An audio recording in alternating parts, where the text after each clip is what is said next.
Buenos días. A ver cuántos tenemos. Me falta un minuto todavía. ¿O no? Bueno, empezamos. Ya dije buenos días. Vamos hoy a empezar con el programa en sentido efectivo. Y con Mircea Eliade. Como decíamos la clase pasada, Mircea Eliade tiene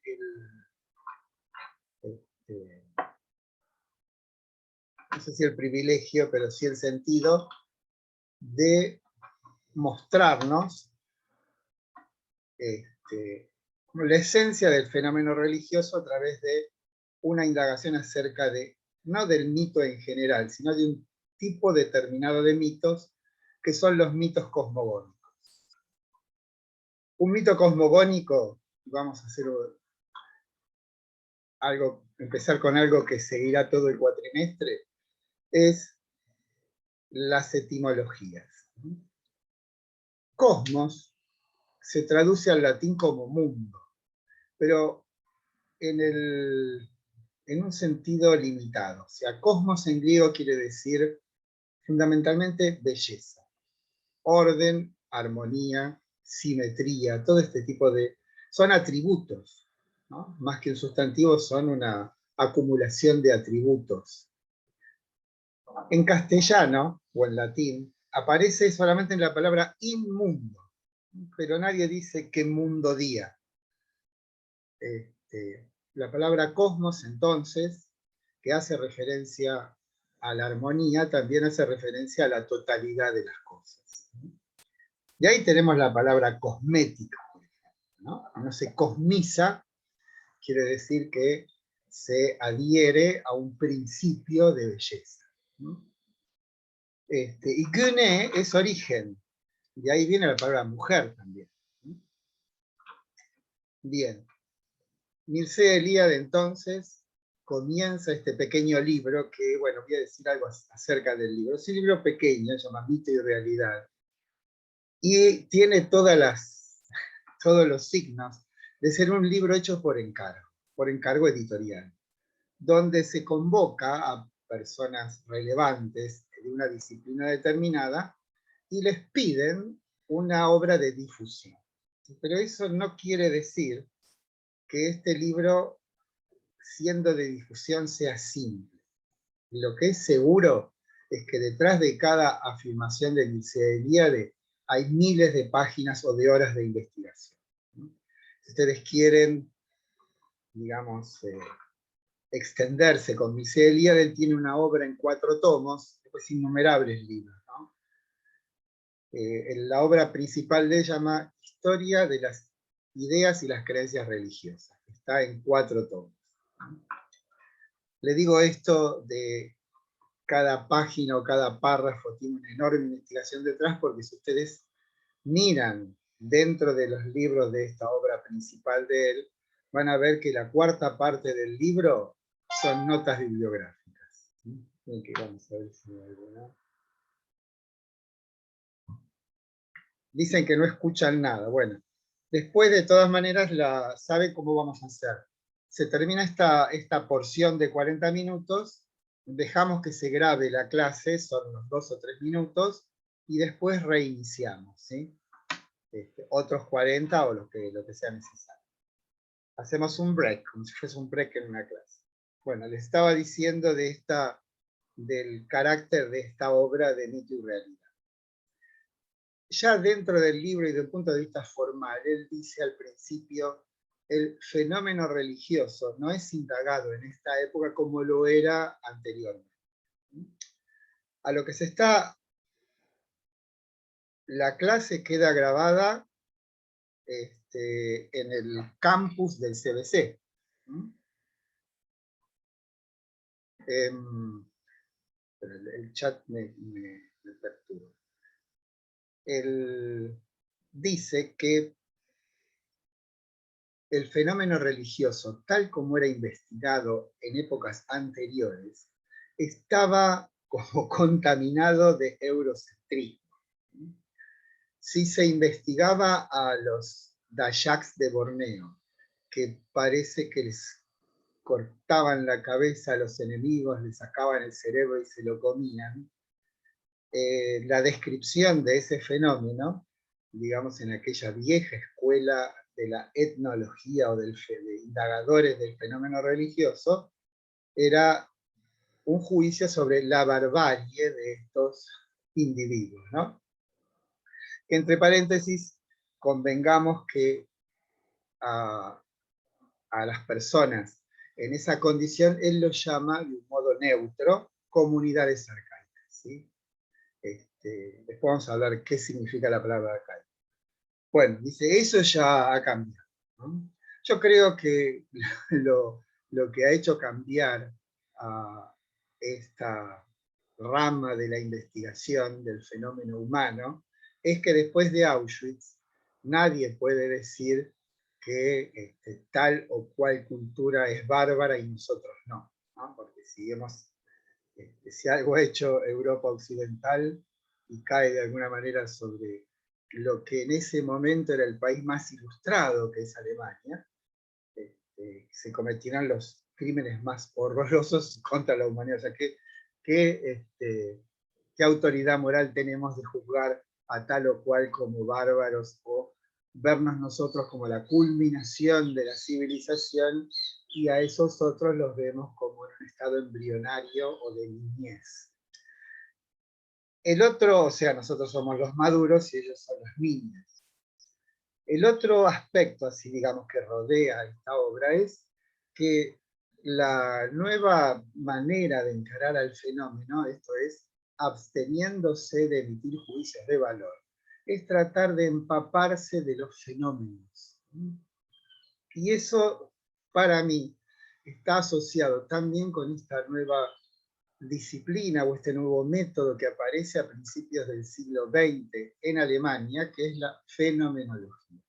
En 1901, un ex matemático llamado Edmund Husserl publica un libro antológico que se llama Las investigaciones lógicas, ¿no? Y después, en 1913, un libro que se llama Ideas 1. Después siguieron Ideas 2 e Ideas 3. Lo significativo de Husserl es que cuando él muere, deja 40.000 páginas manuscritas. Esas 20.000 páginas son salvadas por un sacerdote llamado Van Breda y se las lleva a Bélgica en valija diplomática. Y lo notable es que aún hoy están todavía publicándose esas 40.000 páginas digamos, manuscritas para colmo en un sistema de estenografía antiguo. O sea, Husserl escribía y pensaba a la vez, ¿no? Y esto se está publicando todavía en unos tomos que se llaman Husserlianos. Bueno, pero más allá de eso, lo que digo esto solamente, que empapa de alguna manera el trabajo de Mircea Eliade es la actitud fenomenológica, que se abstiene digamos, de contaminar, por supuesto esto ya tiene algún sesgo, con sus opiniones, sus convicciones, su ciencia, ¿no?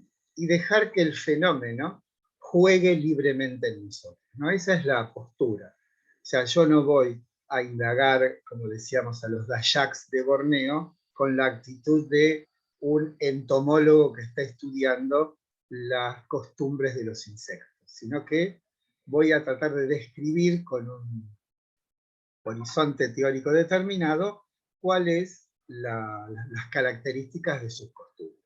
Bueno, dicho esto, nos vamos a... Para cualquier cosa me preguntan, ¿sí? Dicho esto, vamos al texto, ¿no?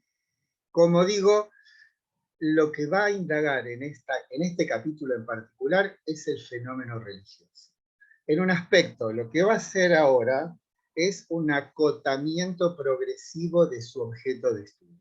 Cuando digo acotamiento, digo, lo va a perfilar, va a decir, bueno, exactamente lo que yo voy a estudiar es esto. Y lo primero que hace es, por supuesto, determinar con precisión cuál va a ser su objeto de estudio. Entonces empiezan los acotamientos. Dice, bueno, no voy a estudiar al mito en general, sino que voy a estudiar al mito cosmogónico. Pero, y acá otra limitación, voy a estudiar el mito cosmogónico que no esté literariamente elaborado. Entonces no voy a estudiar la Biblia, el Corán, el Bhagavad Gita o los Upanishads o el Antiguo Testamento, sino que me voy a centrar en el estudio de las comunidades arcaicas, esto es, no literariamente elaborado, donde el mito está vivo. Eso es fundamental. Voy a estudiar el mito vivo. Y yo agrego, el mito vivo es aquel en el que esas comunidades viven como su horizonte de sentido. O sea, el mito ya no es una narración que de alguna manera entretiene o ilustra, sino que tiene un carácter sagrado.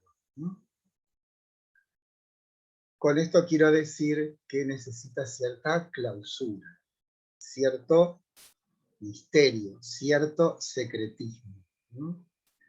Bueno, pero eso después lo vamos a determinar con más precisión. Voy a tratar el mito, no cualquiera, sino el cosmogónico, pero del cosmogónico los no literariamente elaborados, esto es, aquellos que viven en las comunidades arcaicas, o mejor dicho, aquellos que ofrecen a esas comunidades un horizonte de sentido. O sea, como que el orden de convicciones que regula las costumbres, las conductas de los individuos de esas comunidades es el mito, y fundamentalmente el mito cosmogónico. Bueno, ustedes habrán visto que en el texto hay innumerables ejemplos. De esos ejemplos, el concepto... Profesor, una pregunta. Sí. Sí, cuando usted se refiere a que habla de que Elías de Mircea aborda el texto desde una forma fenomenológica, Fenomenológica.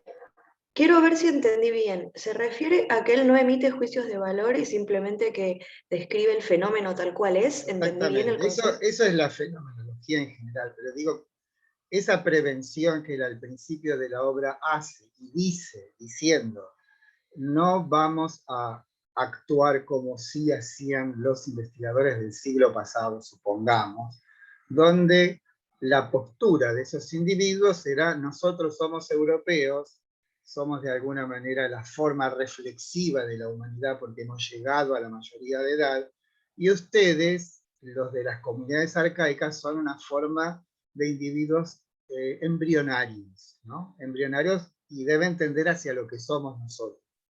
Digo que eso Mircea Eliade lo dice por una razón fundamental.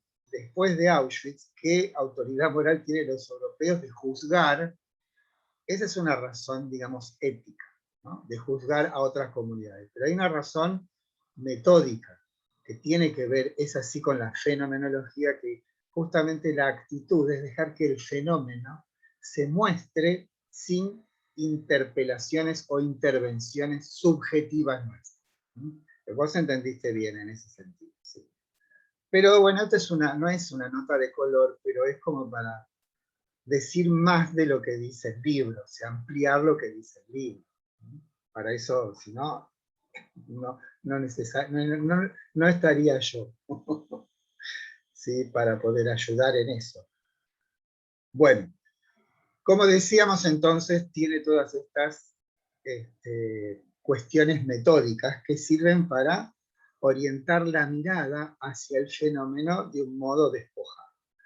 Y cuando decíamos, o dice Mircea Eliade, del mito vivo, yo lo interpreto, además de que el mito es el horizonte del sentido, es que en esas comunidades arcaicas el mito y el rito están indisolublemente unidos.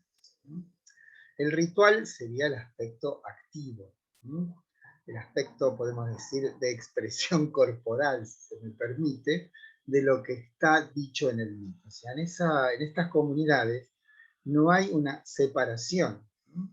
Esto se puede observar, por ejemplo, que en la antigua Roma o en Grecia, los movimientos del sacerdote que oficiaba una ceremonia debían ser absolutamente precisos.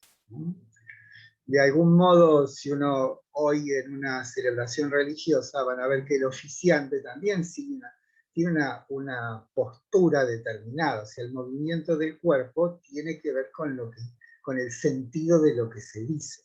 Bueno, eso es una resonancia del comportamiento en las comunidades arcaicas de los rituales. O sea, no hay escisión entre el rito y el mito. Yo me puedo sentar cualquier tarde de estas, tomar la Biblia y ponérmela a leer. Eso es lo que ahí está literariamente elaborado, porque no hay digamos, una vivencia concordante con lo que se está diciendo. Bien, dicho esto, y hablando del mito cosmogónico, y hablando de las comunidades arcaicas, ya les digo que la palabra arcaico viene de la palabra griega arge, que quiere decir principio o fundamento. Hay muchos de los alumnos que están presentes para estudiar arquitectura. Bueno, el verbo que, digamos, asociado al sustantivo arcaico, o sea, principio o fundamento, es el verbo arjomai, que quiere decir mandar, ordenar. Entonces, arquitecto es el que arjomai, o sea, el que manda, al tectoi. Tectoi viene del verbo technum, que quiere decir hacerlo, viene nuestra palabra técnica. Fíjense, el arquitecto es el que manda. Pero hay algo que manda a los que hacen. Pero hay algo más interesante en esta palabra, que es por qué el principio manda. Ahí está el asunto, ¿no? ¿Por qué aquello que tiene que ver con el fundamento, con el principio, es también asociado al mandar? ¿Por qué? Porque en estas comunidades arcaicas, aquello dicho en el origen es lo que ordena a lo que hay que hacer. Bueno, dicho esto, digamos que el mito cosmogónico para Mircea Eliade tiene tres características, ¿no? Es sagrado, ejemplar y significativo. Esas son las tres características del mito. En realidad, si Mircea Eliade se hubiese limitado a decir sagrado, las otras dos consideraciones, ejemplar y significativo, están implícitas en esa primera de lo sagrado. Y acá sí debemos ahondar en este carácter de lo sagrado. En principio, lo sagrado es el carácter de lo otro. ¿Lo otro de qué? Lo otro de lo cotidiano. Ese otro de lo cotidiano tiene una connotación decisiva en el modo del tiempo. ¿Cuál es el tiempo de lo cotidiano y cuál es el tiempo de lo otro? El tiempo de lo sagrado. El tiempo de lo cotidiano es el tiempo de la sucesión, el tiempo en el que nosotros estamos permanentemente viviendo, donde cada momento devora al siguiente y este al que sigue. Es una sucesión anónima de fenómenos, donde lo significativo está orientado sobre todo por la cosa que se está haciendo y en la que estamos ocupados. O sea, de algún modo, en el tiempo de lo cotidiano, somos nosotros los que orientamos las acciones, entre comillas digo nosotros. Pero existe otro tiempo, o un tiempo otro. Y si es un tiempo otro del tiempo de lo cotidiano, debe ser un tiempo diferente. Estoy diciendo una obviedad, ¿no? ¿Cuál sería lo otro del tiempo de lo cotidiano? Sino un tiempo que no pasa. ¿Sí? Entonces, a ese tiempo que no pasa, le podemos asociar dos categorías, ¿no? Que son las de la cantidad y las de la cualidad. Entonces, lo primero que podríamos decir acerca del tiempo como se vive lo sagrado, decíamos, es un tiempo que no pasa como pasa el de lo cotidiano, es la intensidad. O sea, en el tiempo otro de lo sagrado, aquello que se experimenta tiene una intensidad diferente del de lo cotidiano, ¿no? Entonces ahí los ejemplos abundan, ¿no? Alguien comprometido religiosamente con la religión que fuese, cuando está participando de una celebración relevante, no podemos decir que el tiempo le pasa del mismo modo como que toma un café en la esquina. No sé si vieron, esto voy a las series, ¿no?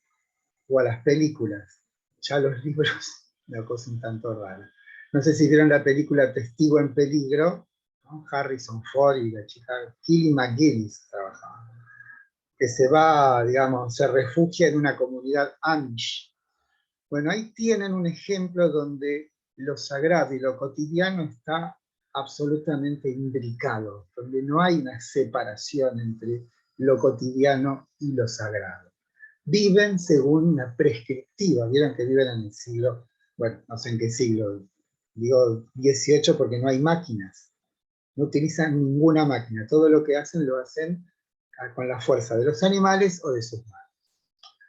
Y la otra película, una serie que se llama Poco Ortodoxa, también ocurre lo mismo. O sea, los judíos ortodoxos regulan su vida de un modo exhaustivo y minucioso según la prescriptiva que dicta la Biblia. Ahora, ayer me empecé a una que se llama Shtimelech, ¿no? Bueno, de una comunidad religiosa, pero esa película esa serie es hebrea, ¿no? Judía, va, israelí.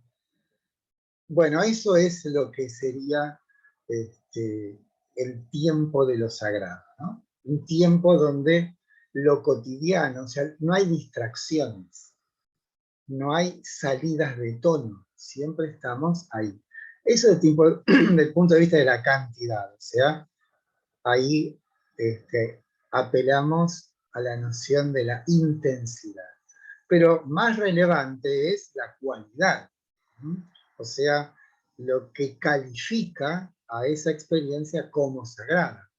Y en general, y esto lo vamos a ver también como, porque lo va a decir Mircea Eliade, según lo que ocurre en las comunidades arcaicas, ese tiempo de lo sagrado implica un regreso. Y ese regreso está asociado con un fenómeno relevante ocurrido en el comienzo de los tiempos. Entonces, supongamos también, esto es otra suposición, pero para ilustrar todo esto, supongamos un católico genuino, supongamos que está tomando la comunión. Entonces, pensemos, por eso le pongo el carácter de genuino, cómo experimenta él ese momento. Se dan cuenta que ahí tiene, lo cualitativo es que está implicado en esa experiencia un regreso al origen, ¿no? ¿Sí? O sea, en este caso, cuando se instituye lo que después es la misa. ¿Sí? Y fíjense otra, digamos, lo que estimula para mí en gran medida la obra de Mircea Eliade es mostrar que nuestras costumbres en apariencia desacralizadas no son sino una suerte de reiteración de conductas religiosas, pero donde se ha neutralizado lo religioso. ¿A qué voy con esto? Recibirse, como decíamos en la clase pasada, recibirse en una carrera universitaria es el esquema que en una comunidad arcaica sería un periodo de incubación, lo que se llama la mántica incubatoria, o sea, la sabiduría a través de un proceso en el cual se va incubando que el nuevo hombre. Fíjense ustedes que si tienen que dar examen el día anterior o la semana anterior, no están permanentemente dispersos. El día anterior o la noche anterior al examen no se comen una buceca con vino recero, ¿no? O sea, fíjense, hay una dietética, hay una suerte de ascetismo asociado a ¿qué? A la prueba. Bueno, eso no es más que una resonancia o reiteración de aquello que ocurre en las comunidades arcaicas. Lo que ha ocurrido con nosotros es que se ha neutralizado el ingrediente religioso. No está presente.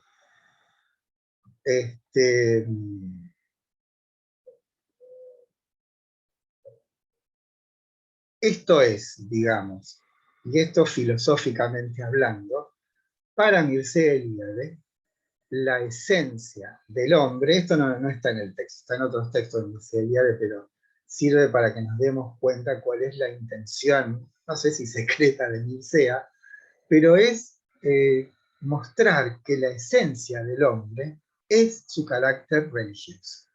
O sea, que no es no tiene que ver con una religión determinada, obviamente, sino que es como la estructura que fundamenta todo el accionar humano tiene una matriz religiosa. ¿A qué voy con esto? Que la palabra religión, una de las acepciones, es volverse a ligar, religar, con lo cual estamos suponiendo que estamos perdidos y que necesitamos regresar a través de una alianza a aquello que está o está también presente en el origen, ¿no? Bueno, esa es la concepción de Mircea Eliade. La esencia del hombre es lo religioso, y lo religioso tiene como trama interna íntima esta exigencia de volver a un lugar seguro, a un lugar donde somos acogidos, un lugar donde somos cuidados, en última instancia. ¿Por qué? Porque estamos perdidos, porque estamos dispersos. Entonces, lo que hace digamos, lo religioso es un retorno a las fuentes. Y eso está, fíjense en la palabra arcaico también, ¿no? Bueno, porque no solamente en, digamos, acciones relevantes, pero cuando decimos, che, nos juntamos a comer un asado, vamos a tomar mate, todo ese tipo de acciones que nosotros acometemos cotidianamente, nos juntamos, celebramos un cumpleaños, todo eso es para Mircea Eliade una suerte de borrador del fenómeno religioso original, ¿no? O sea, como que el hombre es un animal religioso, esa sería la definición del... O sea, esto, o sea, no hay que decir. Ustedes leen libro de Borges, 1923, su primer libro, Fervor de Buenos Aires. El truco, ¿no? ¿Cómo comienza? 40 naipes han detenido la vida. ¿Sí?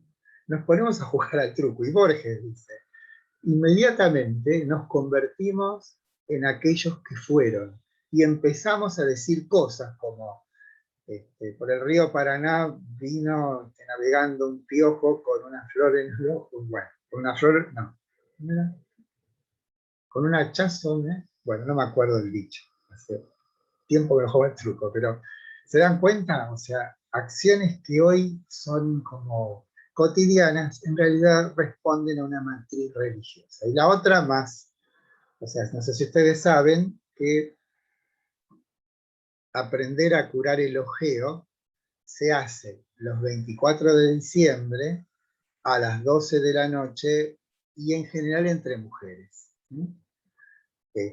Y ahí tienen ustedes esas tres características de lo sagrado. No se dice en cualquier lugar, no se dice en cualquier momento, no se dice a cualquiera. ¿Sí? O sea, por esto, digamos, nos estamos quedando sin... Bueno. Recuerden que lo que hacemos es, dejo que se grabe en mi disco la clase, porque si no se superpone con la otra y una aplasta a la otra. Lamentablemente debería la facultad pagar un Zoom, ¿sí? Cosa que sale $16 por mes. Bueno, ahora me fui con los dólares.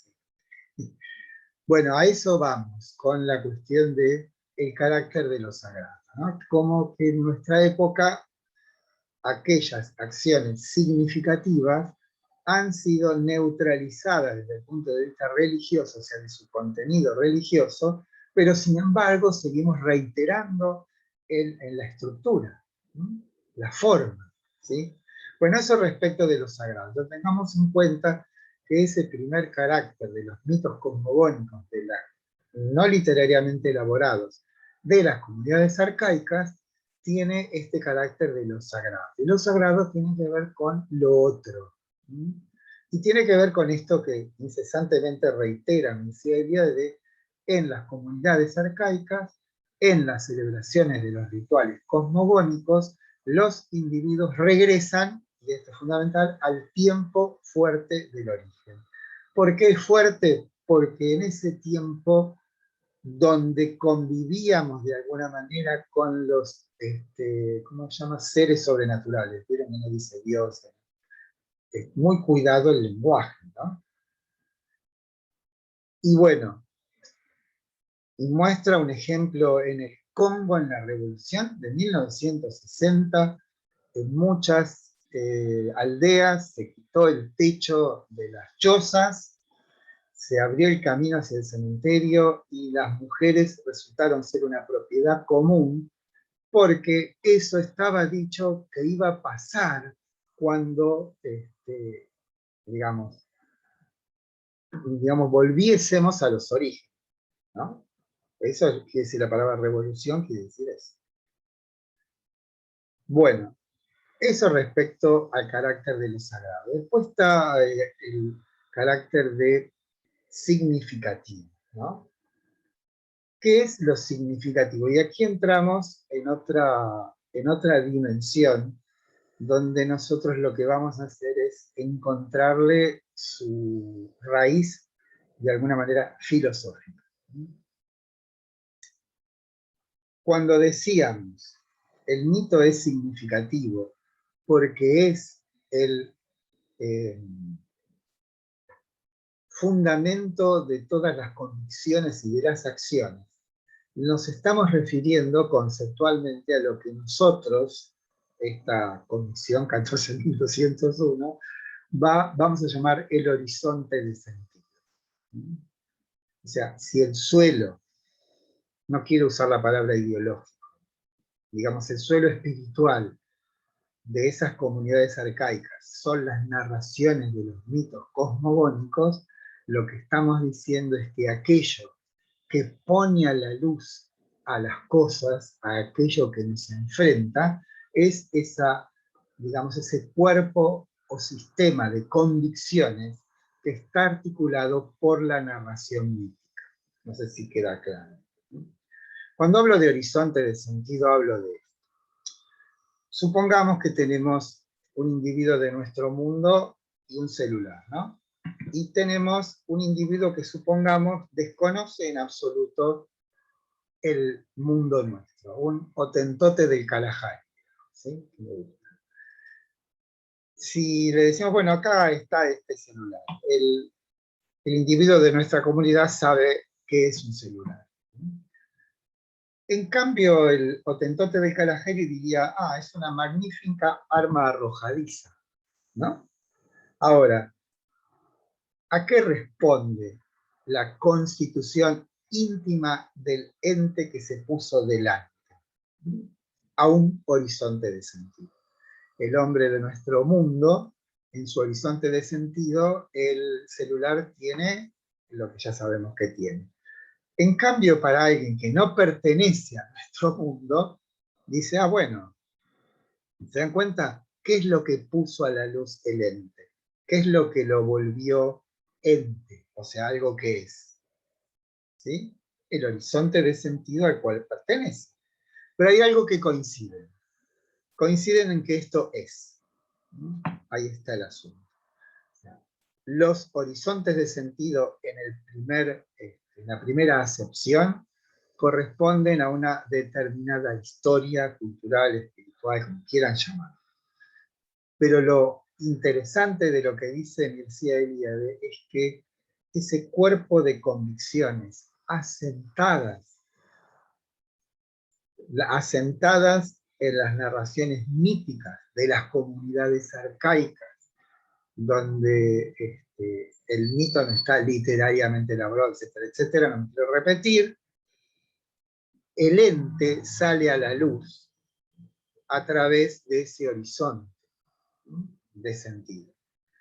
Pero esto me lleva a una distinción que, por supuesto, es se llama proléptico, o sea, pero que anticipa el carácter de lo que vamos a ver cuando entremos de lleno al asunto filosófico. Y es la diferencia entre ente y ser. La palabra ente es una palabra inventada por los medievales. No existe en latín, ¿no? La tuvieron que inventar porque sí existe en griego. El participio presente del verbo ser en griego es on, y ahí viene la palabra ontología, ¿no? ¿Qué es el participio presente? Bueno, no sé si voy a tener tiempo. En castellano ha dejado de existir, ha muerto. Nosotros tenemos un solo participio, que es el participio pasado, que sirve como auxiliar en los verbos perfectos, yo he amado, ¿no? Y tiene también la condición de adjetivo, ¿no? El amado terruño. Pero, por ejemplo, en griego hay 10 participios, por lo menos, ¿no? Ahora, ¿qué es eso del participio? Bueno, pero para eso lo dejamos para, o sea, en unos minutos cuando se termina la grabación de la clase, les aviso por WhatsApp que volvemos, ¿sí? Porque no quiero que se corte a la mitad de una... Bueno, y piensen si tienen alguna pregunta, ¿sí? Bueno, nos despedimos por 5 minutos.